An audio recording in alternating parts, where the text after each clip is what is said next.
Okay, sorry, we were trying to set it up. Uh, so thank you very much for coming, everyone. Thank you for registering into this session. Uh, since our topic is about reading, writing, and publishing in natural sciences, and I hope that you have already watched my previous video about this. But I again need to go through some details about those previous sessions, which I will do it quickly. But I've tried to add something new, something very fascinating. That as you go through all these, it will be very helpful for you to do an efficient literature review, as well as read and write research paper. So I hope you already know, you already understand that what is research. Research is all about creating new knowledge uh, from the current knowledge, understanding the current knowledge, understanding the challenges in the current science, and then finding opportunities into the current science, and then giving your own contribution is called research. And I'm sure that you already are aware about what a research is. So this is about novelty. When you talk about research, credible research, this is all about creating new knowledge, and this is about novelty to contribute something into the literature which no one has done before. So I will, without going into the theory, I will go straight to the practical, and I will try to demonstrate something very useful. And I've started with the Google Scholar. You know that during your MPhil or during your PhD, I assume that once you have conducted your coursework, you have already some tendency towards a particular field in which you want to carry out your research. You already made up your mind. You have met some supervisors, you have met your colleagues and friends, and you have something in your mind that, yes, I want to pursue my research area. It may be like bond tissue engineering, it may be some photovoltaic devices, it could be some spintonic materials. You already have something in your mind. You have natural bias towards the particular field, and after that you are blank and you don't know what to do. I'm telling you a practical way, is a straightforward way, and I'm sure that most of you already know this, but I want to repeat for those who do not know much about this. You have to start with the Google Scholar. And by the way, what I am telling you, it is just my opinion. Maybe you can find some different approach. There are thousands of different approaches with how you can start literature review, how you can read and write papers. But I'm telling you my perspective, which I have been following for many years, and I have been teaching across different universities, and it has been very successful. So I straight go to the Google Scholar, which is the most reliable and efficient way to start our research. So for example, that during your coursework, you have built a natural tendency towards a particular field. For example, let that you are attracted towards the field in which you use nanoparticles for drug delivery, for example. So I will start with some review articles, try to find some review articles about this particular field. So I'm putting a query: drug delivery, nanoparticles,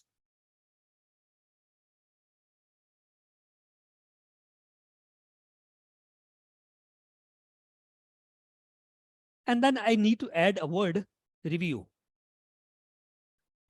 Remember, review articles are very useful to start with in a literature review if you have no prior background in this particular area, because review articles are those which are written by the top class scientists who have a wide experience, who have a long list of publications, and they are experts in this particular field. So what they do, there are different types of research papers, articles. One is a regular research article, we call research article, in which we conduct some research and then you publish it. There is another criteria, there is another type of papers which is called review articles, review papers, in which the experienced scientists, they actually go through the entire significant research in that particular field, all the major developments and all the challenges in that particular field. They compile, they assemble, they organized all the major research in that particular field, and they write a paper which we call a review article. So all those new researchers who have not started their literature review, it can be a very good start, and I always recommend to start your literature review with a review article. So when you add the word review, it will provide you a list of articles that are basically the review articles. For example, the first I see engineering precision nanoparticles for drug delivery, nanoparticles at drug delivery systems, nanoparticles review. Some of them may be useless, you don't want to find them, so you will get a long list. For example, for this query, I'm getting 17 lakh and 20,000 papers, and of course you're not going to read all of them. So how to choose the fine pearls from this ocean of knowledge? I will bring your attention to this thing, the cited by. Cited by 2455. This article was published in 2021, just 2 years back, and in 2 years it has secured 2455, approximately 2500 citations. It means that in 2 years 2500 people have almost cited this paper into their research papers. It means that this paper is something very, very special. And of course, if you look at the journal, it is Nature Review. Something, it's Nature is a big company, the best company in the world, the best publishing company. So this is a Nature article, and you are definitely not going to miss this article. So how would you, so since there are millions of articles in this single research query, how would you fine tune your research? If you look at the left side, uh, anytime, this is a timeline basically. At this moment, it is at any time, that it is just showing you from any time. You can also find tune your paper since 2023, 2022, since 2019, and you can also provide a custom range. For example, you want papers only from 2014 to 2018, you can just put it over here and it will provide you a long list of those articles from within this range. So this is one way to find your research, to tune your search into this Google Scholar. The other thing that you must keep in mind is this citation index 2455, 1370, 2487, and 1965, 4124. Now look at this article. This has been cited by 4,000 people since 2008. And always remember, an older article, an older research paper will naturally be getting more and more citations because it has been a long time since that article was published. And always remember that high citation articles are mostly based on the fundamentals of that particular research. So review articles, they not just only give you uh, the complete overview of the developments and the challenges and opportunities into that field, it also builds the fundamentals and the basic science of that particular field. So I recommend you to start reading articles from the highly cited articles. For example, I'm aware that this is a paper from 2008, but since it has been cited from by 4,000 people, it means that this article is something special. Probably it deals with some particular fundamental science that was recently discovered at that time, and it has attracted a lot of attention. So your first research will be based on these citations, these citation index. And the other important thing is that you must consider is the impact factor. For example, I choose this article and I want to see what is this impact factor. I always recommend to keep yourself to some nice impact factor articles. For example, it must be like above 5 maybe. Any impact factor above 5 is very reputed, and it has some credible information. So all you have to do is put it in Google, open this link, and you will find the impact factor somewhere. Yeah, here is the impact factor. Its impact factor is 4.4. So it is a respectable impact factor. You can go with this article and you can read it. Similarly, if whether it's an Elsevier journal or RSC journal or ACS journal, so I'm telling you two criteria to select your papers, and that are based on number one, citation index. It must be very high. It must be respectable. And number two, the impact factor of the articles must be really respectable. For example, this Nature Review Drug, it must be a very good journal. So you must be reading articles from this one. And similarly, you can fine tune articles. Suppose you have read a couple of review articles using these citation index. You can also now tune it to further to see the most recent articles like since 2019. When you click since 2019, it will show you articles only that were published after 2019. And then you can pick a few articles that are relevant to your natural bias and you can start reading them. Now, after you read a couple of review articles, you will get an idea that what has been happening in that particular area, what has been the key developments, what has been the challenges and what are the current opportunities that you can hunt to pursue your own research area. Because you have to remember one thing, the research is all about walking on a narrow rope, walking on a narrow line. You have to narrow down your focus from a broader focus to a narrow focus. You have to confine yourself onto something very, very narrow. So from this query, you have learned that there could be some different types of nanoparticle systems that could be used in drug delivery. And after reading some review articles, you came to conclusion that there is something like magnetic nanoparticles that are attracting your attention, and it looks like you have started liking that particular area. That magnetic nanoparticles are really fascinating. You will again put a word magnetic into this. Now, this is the second part of the query.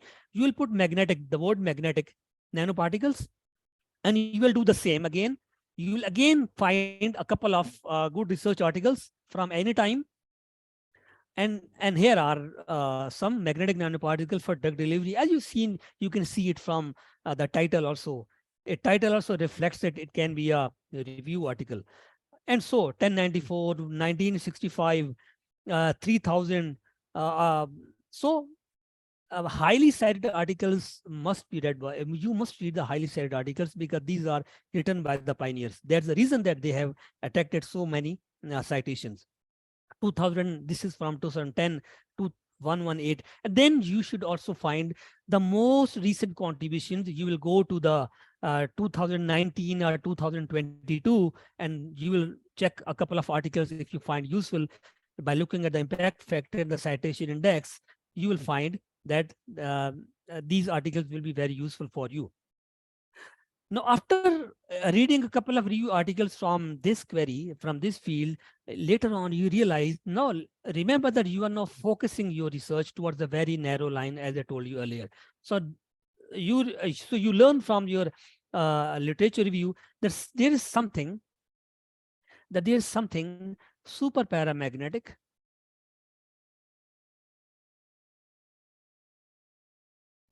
iron oxide nanoparticles.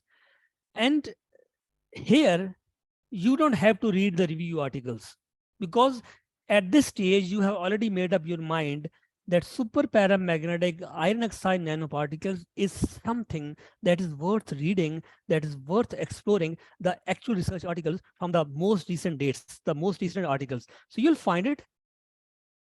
You can again check at any time.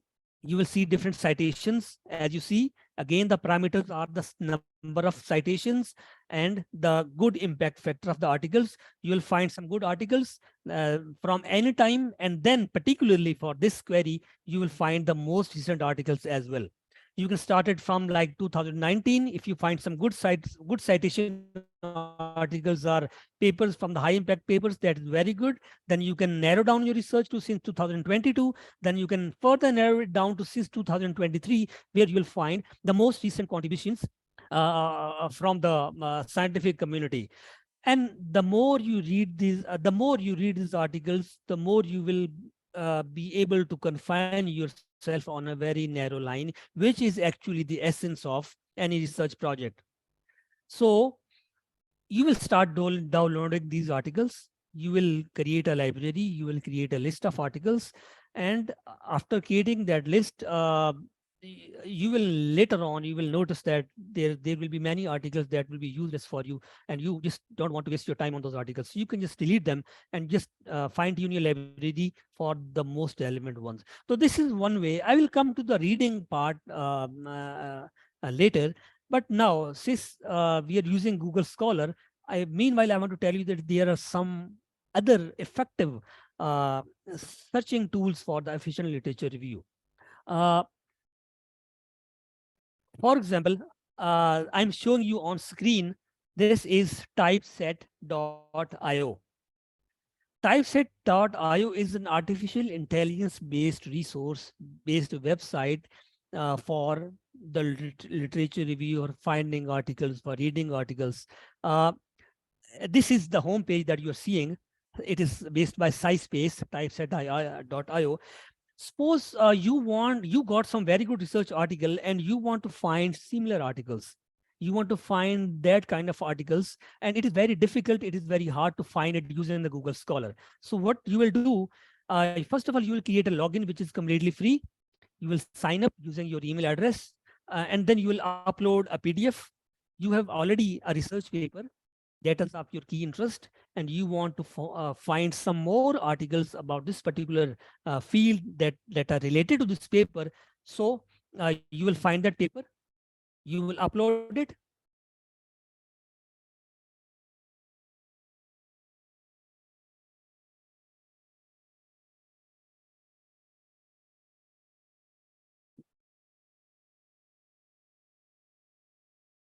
So it is uploading that paper. Now, this paper has been uploaded. This is an amazing website. There are different things that you can do with this. For example, you can just select a paragraph,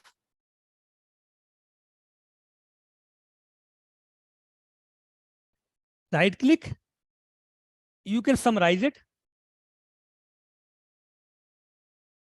pick any paragraph, one paragraph, a couple of paragraphs, you can summarize it, and on the right side you can see a co-pilot. It is an artificial intelligence based chatbot.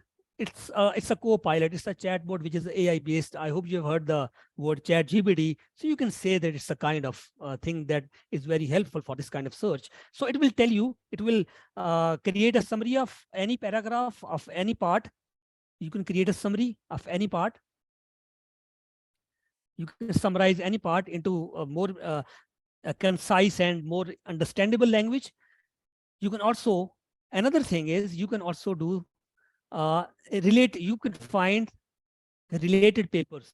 If you click this, it will provide you, it will search related papers to this particular paragraph or to this research article. It will provide you a list of related articles, and this is very, very helpful tool for you. You can also explain text. I mean, if the language, if the jargon, the scientific and technical jargon is very complicated and it's very hard for you to understand, you can just click explain text, and it will explain you in a very plain language by minimizing the use of the technical jargon. So as you see, I just selected 4 lines and it is explaining you like it is teaching you like undergrad students. So there are various things that you can do with this. Furthermore, there are some built-in questions that you can ask this. For example, explain abstract of this paper in 2 lines. It will explain it in 2 lines. You can do further. What are the contributions of this paper? Explain the practical implications of this paper. I mean, this is AI-based tool, and you don't have to read and understand each and every. You don't have time for that. You can just use this AI-based tool to save your time. So these are the practical implications of paper as follows. Furthermore, summarize introduction of this paper. Yeah, the introduction of the paper discusses the importance of blah, blah, blah. Methods used in this paper.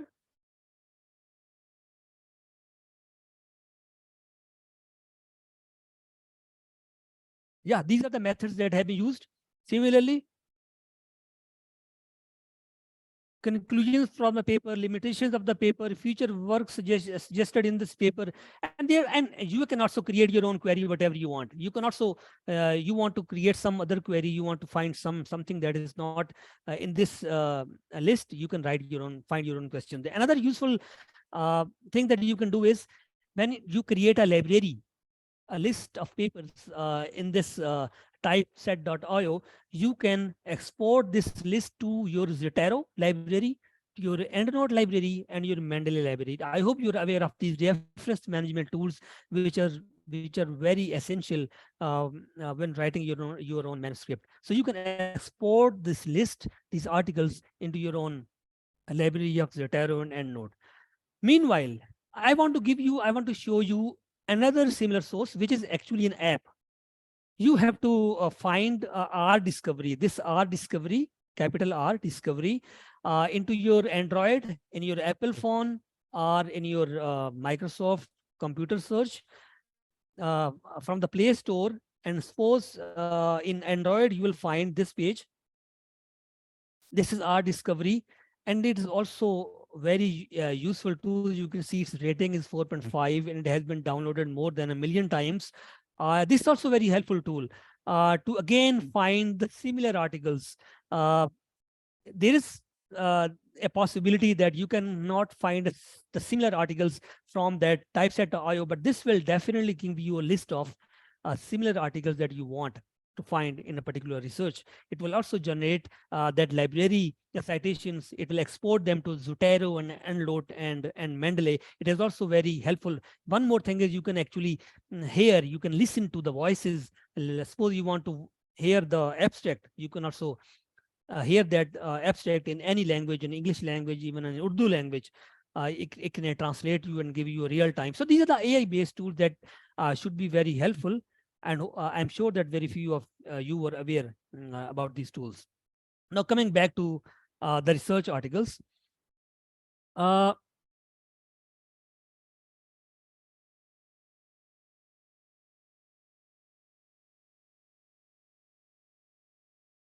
okay. Can you see my screen? Okay.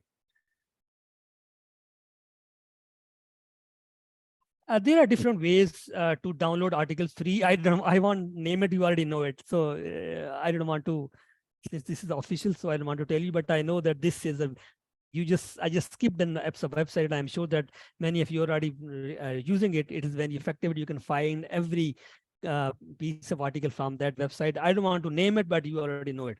Uh, there are other ways that if it is hard for you to find articles, one way is that the public sector universities like GC University, Punjab University, UET, HEC provides them this facility that they can download any research article from any journal. But for the private universities, this facility is not available most of the times. So what you can do is you can put the title of that article into the Google, and then you add the word ResearchGate. This is just google.com. The article that you want to find for free, you can put the title into the query and put the word ResearchGate. And most of the times, I believe, this is my experience, that 90% of the times, you will find a PDF link to this research article. The reason is that ResearchGate is, you may call it a kind of Facebook of researchers and scientists. And almost every researcher puts their PDF files of every article into the research accounts. And always remember, we are talking about citation index. Every author, every scientist and researcher wants a great citation index. Every author wants more, that their article must be uh, read and cited by more and more people, because this is how it develops their impact factor. So that's the reason that the authors want to give an easy access to their articles. They put it out on their websites, on their ResearchGate profiles. So this is a way that you can find articles from the ResearchGate. You can find the PDF files. There are other ways to find, download articles for free. For example, as you see on the screen, there are different groups and pages. For example, this is a closed group with the name of Research Articles, Books and Literature. All you have to do is you have to provide the information, download link or volume and the journal information. You have to put a comment into that, put a post over here, and believe me, within like 15 minutes or in sometimes there will be someone who will be sending you the PDF file of this article. As you see that this article was sent within 2 hours, as you see in this picture. This is another way to using groups and pages of this kind to get free articles. Now coming to reading articles. Uh, You have created a library of articles that you have downloaded and you want to read them. Always keep it in mind that the articles that you are reading today, you shall be reading them many times during your PhD or your MPhil. Every time your perspective of reading that article will be different. For example, most of the time, the first time that you read the article is mostly to understand, to hunt for a new topic. You want to find the opportunities in that topic, because the first phase in your research is about writing a synopsis, to writing a project. And for that, you you put your entire focus on finding some opportunity, finding some existing challenges, and then finding some opportunities, so that you are able to write your own research paper, on synopsis. So you mostly focus yourself onto the introduction section, because introduction of every research article, it is a mini literature review with fundamental science plus the research gaps, the literature gaps in that particular field. That is the part that actually provides you some opportunities and challenges. And one more thing that you focus is the feature suggestions in that articles. Almost every article provides some feature suggestions. You also focus on the feature suggestions when it comes to writing your own research article. Uh, no, for example, you are a senior research student. You have passed through the phase that you have already written a research synopsis and you are conducting your research. Your next focus may be on the materials and methods, the method that you want to follow. You shall be reading many papers to hunt, to find certain specifications about the methodology. Now, suppose you have conducted, you have finished the methodology. Your next phase will be, your next focus could be how to find the coherence between your results and the previous results. What kind of results and how they were presented into the previous literature. This time you will be focusing your reading onto the results. And once you have once you have written the results, what will be your next and ultimate focus, the most important one? That will be now the data interpretation. Now you will be reading these articles in perspective of the data analysis, the discussions. So the point I want to make is, will have to read an article a number of times. It will be the same research articles, but you will be reading them different times with different perspectives, with different focus. And remember, other important thing that you have to keep in mind, that tomorrow when you are writing your own thesis, when you're writing your own research article, you shall be using the same type of jargon, the same type of technical language, the same type of verbosity of the technical analysis, the discussions part, the most important one, the data interpretation, the most important one. You shall be using that kind of technical language. You shall be borrowing that technical language into your research article. So you have to be very careful that you are reading the papers in a very effective way and you are effectively taking the notes. As you see, these are the notes that I created myself several years ago, like 10 to 15 years ago, when I was reading these articles, because I knew that the articles that I'm reading today, I shall be using them after 1 or 2 years, when I will be referring back to these articles for my data interpretation, for writing the discussion part of a sections. So how I approached and how many people approach while reading is, whenever find something essential, whenever I find something important that I think that I should be using later on into my own research articles, I just highlight them, I underline them, and I put small clues, hints. For example, if you look at this, if you look at the cursor, this is about effect of magnetic field on the crystallization. I talk of hydroxyapatite and on bioactivity. This entire paragraph deals with it. Similarly, this is about the proton transfer from HPO4 to water. This is about spin inversion, and this is about in magnetic field. For example, this right side, this section deals with in vitro studies.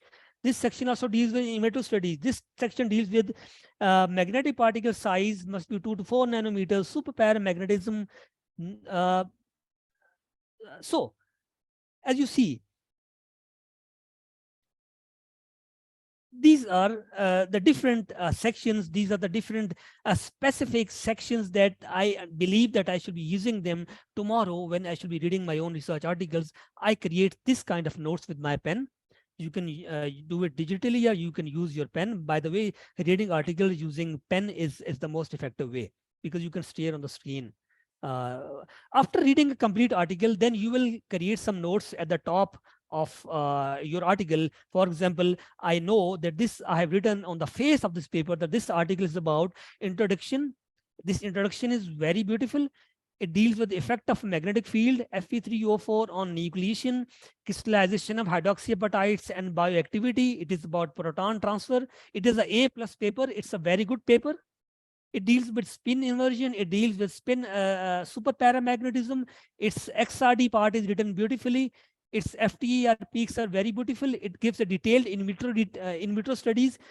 It deals with mesopores, carbonate ion substitution reactions, and blah blah. Whatever significant, essential, and important you find within a research article that you believe that you should be referring to later on after some years while you will be writing your own paper and thesis, you have to mark them, and you will be doing this thing with every article that you read. And you will put a library, you will put it in a folder, and believe me, after 1 year, after 2 years, when you are now writing your own research article, and you just it is back in your mind that I had read an article in which the superparamagnetism was defined in a beautiful way, and you're not sure that which article was that. Suppose you created a library of 200 articles, you cannot read them all again. All you have to do is just scroll these pages, scroll these articles, and after a few seconds or minutes, you will find that particular article that you want to find, that you intend to find and use. So this is an effective way to read articles. And always remember, to become a good writer, first you have to become a good reader. Always read between the lines. Always understand the technical jargon, the technical language. And I must tell you that this technical language of research articles is slightly different from the plain English that we read in the newspapers or the books.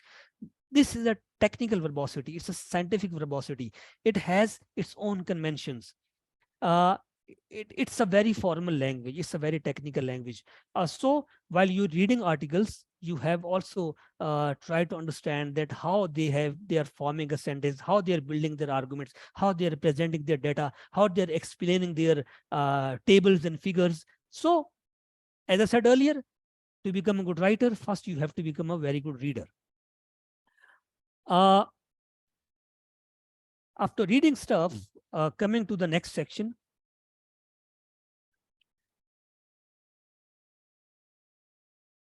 Now it is about writing articles. Always remember, the published sequence of an article is different, mostly different than the writing sequence.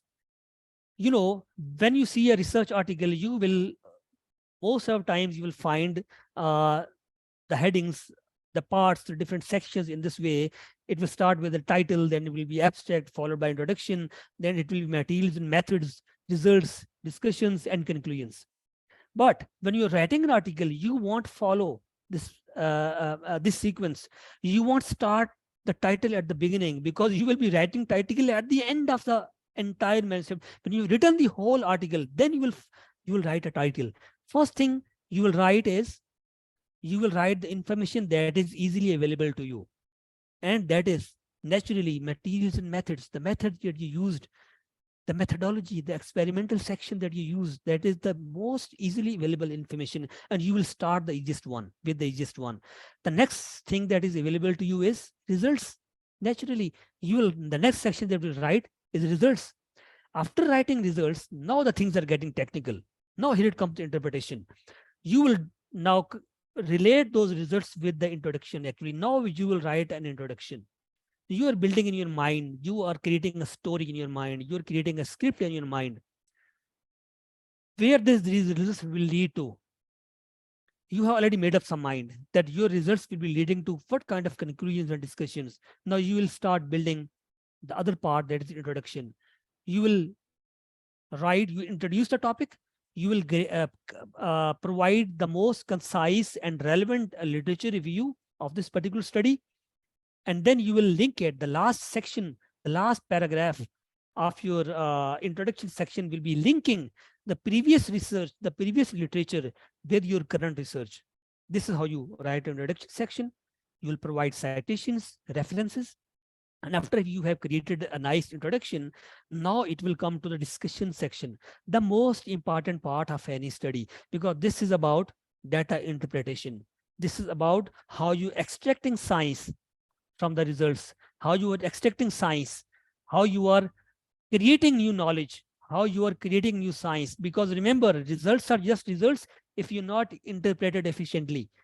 If you do not interpret results in an effective way, they are just a bunch of results. Nobody cares.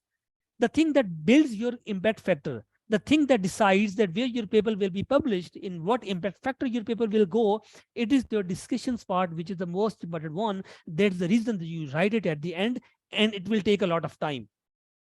Now, you will interpret your data based on your previous knowledge, and quite frequently you will be using this. You will be using the knowledge from the previous papers. The way that you created notes, you will have to refer back to those notes again and again and again.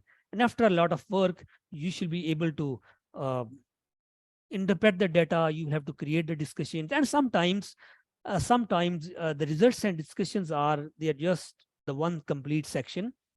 They are just merged together. And this is a very important part of the discussions. Now, after you have written the discussions, you will write conclusions. You will draw conclusions. What are the qualitative outcomes in your study? You will write conclusions, and after writing conclusions, now it will be the abstract. You will write an abstract. An effective, a concise, a well-written abstract is the key for the editorial process and for the review article. And remember, abstract is the only thing in a paper that will be read by every editor, every reviewer, and every reader or the scholar. So your abstract must be finely tuned, finely polished. It must be concise, given rationale of the study, as well as the important outcomes and conclusions. And I will just discuss into detail into the next slide that how can you incorporate different questions into each sections. And then at the end, you should be writing the title. That title must be very concise. That is also very important. So title will be written at the end. I hope you understand the difference between the natural order of a research article and the order in which you write a research article. Now, critical self-review of your manuscript.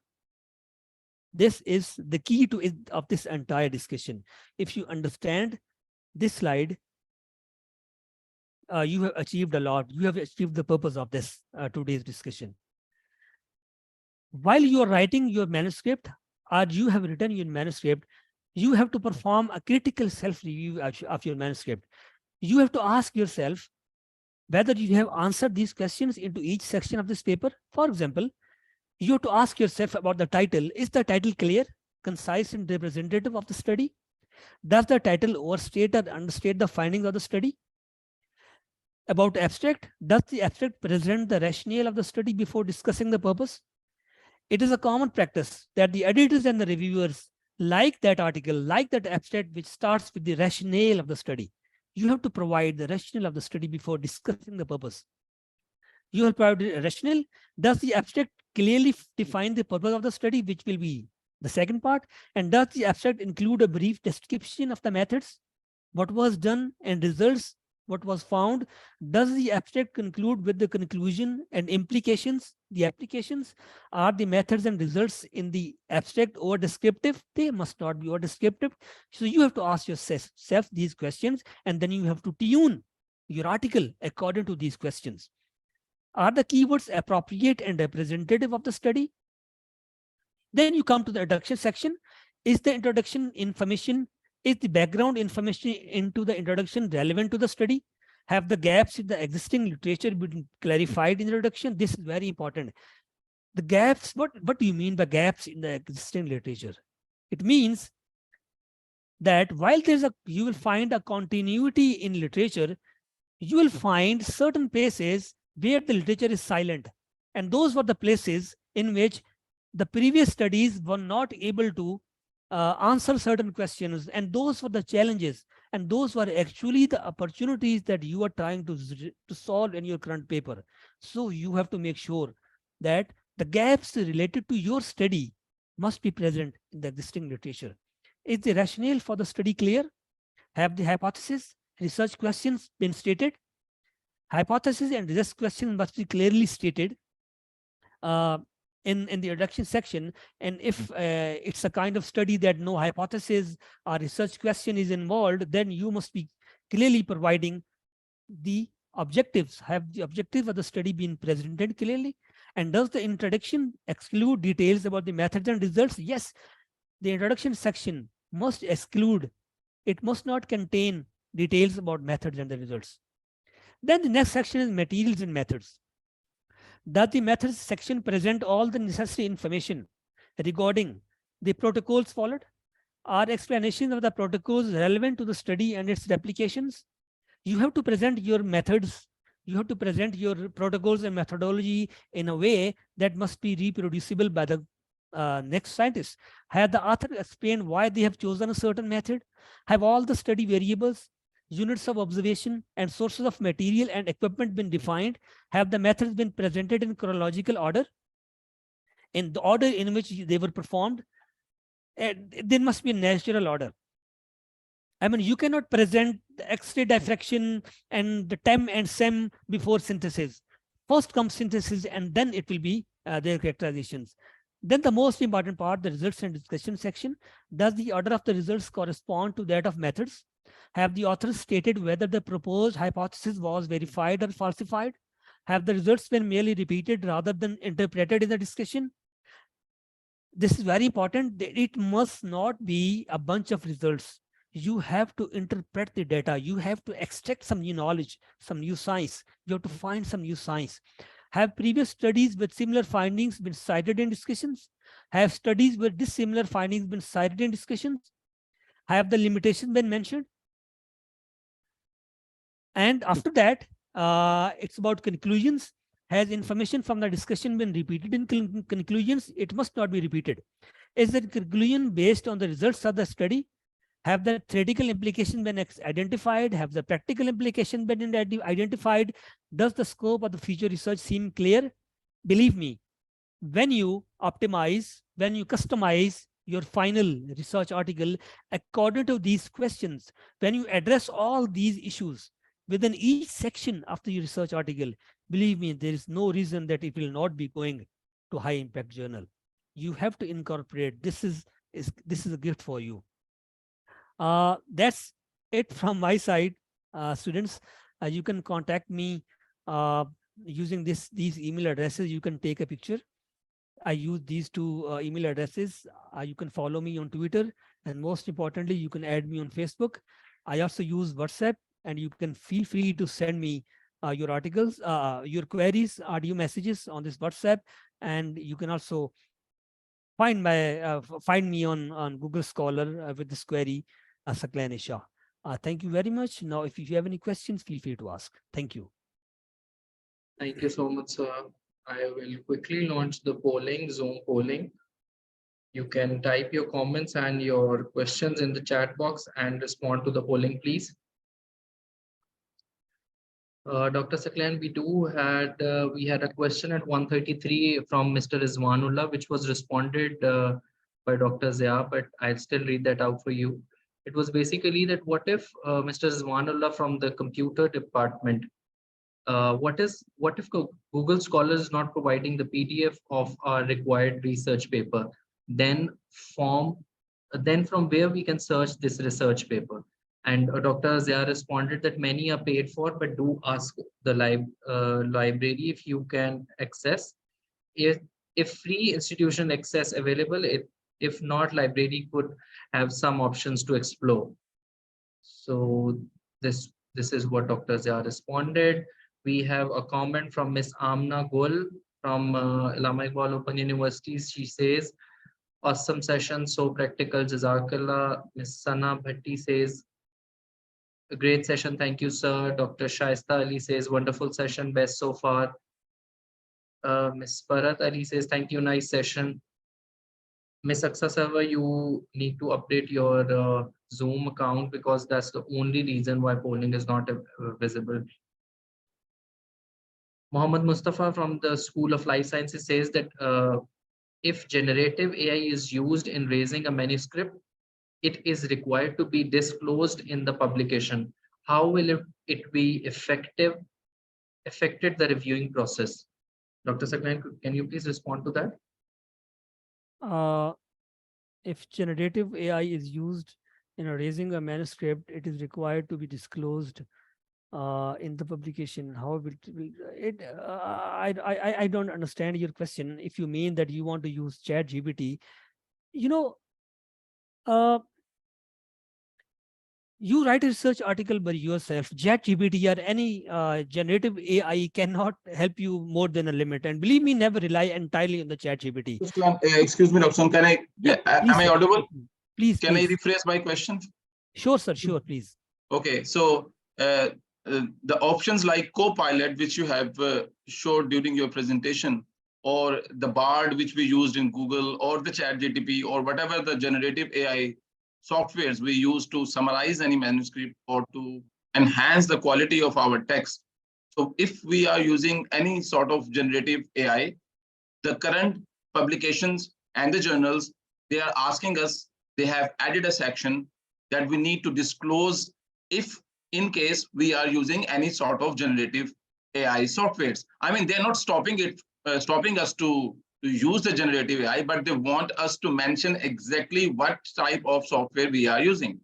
So how much it will going to affect the quality of publication, and how the journals will think about us or the reviewer will think about us if we are writing in the disclosure that I have generated my abstract or introduction using flana generative AI method. May I respond to that, Mustafa? Mustafa, generative AI is now getting a proper reference citation scheme. You know, they have a, in or, you know, they say, if you use AI, please list it here. So nobody is going to question the quality, I think, by and large, unless they have a clear policy. Your quality of the writing is not going to be questioned. But of course, at some point, they might want to know what is the percentage of the document that has come from, like you do in Turnitin, what is the similarity check? And I think that is not far if they're not doing it already. But I don't think it will affect the quality. Like Saqlain was saying, he's right. ChatGPT as yet does not have the quality that is still demanded by researchers and research experts. At the end of the day, it is a very good together, you know, a draft of what is out there. But your reflections are individual. Also, at times, you know, especially in social sciences. And so human mind still has an edge. But I don't know how long they'll be able to maintain that quality. So right now, they ask for a reference. I suggest you give in a reference. We are very happy to see if somebody else has a response to that. Saqlain, if you have another response. Yes, ma'am. Thank you. Thank you, Dr. Mustafa, for this nice question. You know, I provided you typeset.io and R discovery. These were meant for the efficient reading of an article.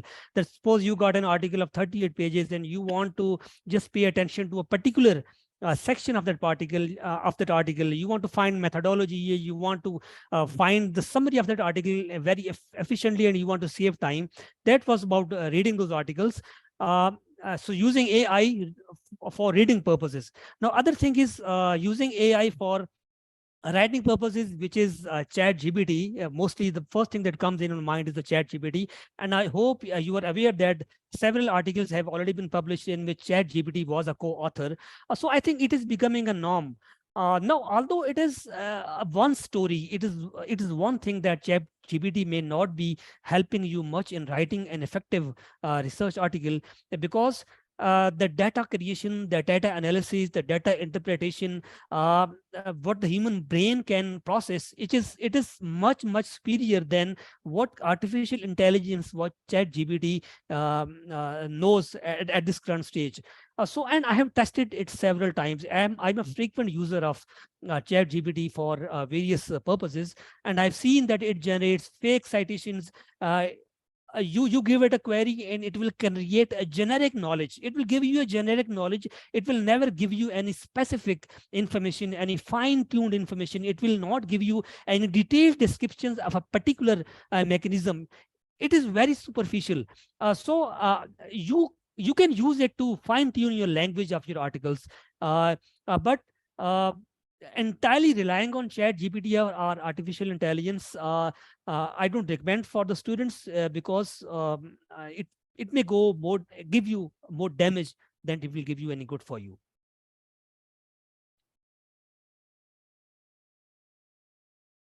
Very good.